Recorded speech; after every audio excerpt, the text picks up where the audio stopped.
The primary goal of the cross bench pullover is to open up our spine, abdomen, chest, lats, and long head of triceps into a nice long range position, and then develop our ability to generate force from those end ranges to pull the weight back over. When we're setting up on the bench, we want to find a position where the lower part of our skull is in contact with the edge of the bench and our shoulders are supported by the back pad so that we're able to maintain a relaxed state in our neck throughout the set.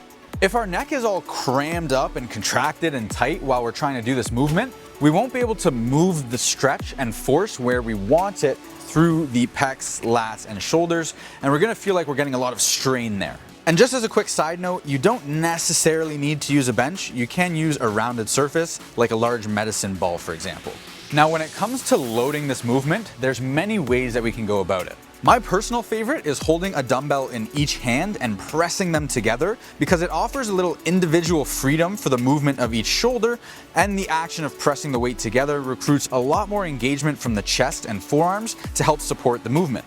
But we can also do this with a single weight, which could either be a dumbbell or a kettlebell. And the key to using a single weight is creating tension in your hands and really squeezing the weight to help get a little more support from the entire musculature of the arms. Our other option would be to use a barbell, which is a slightly more advanced method of loading the exercise, but it can help to lock your arms into a better position, and it also has much more loading potential if you want to take the exercise to an advanced level. The key to using a barbell in this one is keeping the elbows bent the entire time and pulling the bar over to our chest rather than coming up into a full arm extension.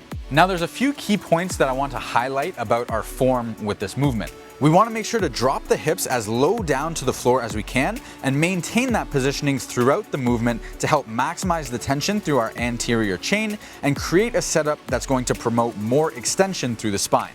As we're lowering the weight down, we want to find a soft bend in the elbows so that the joint angle is somewhere between 130 to 80 degrees. With the arm positioning, I encourage you to listen to your body and do what feels most natural to you. This exercise will often be prescribed with pauses at the bottom of each rep to bias the stretch stimulus and focus more on the eccentric phase of the movement, but it can also be prescribed with no pause, just repping it out to focus more on the strength aspect and allow us to use slightly heavier weight loads. And just like any other weighted exercise, the goal is to progressively overload with more weight or more reps over time as your shoulders and spine continue to open up in these ranges. So that's the cross bench pullover. Perform the exercise as it's prescribed.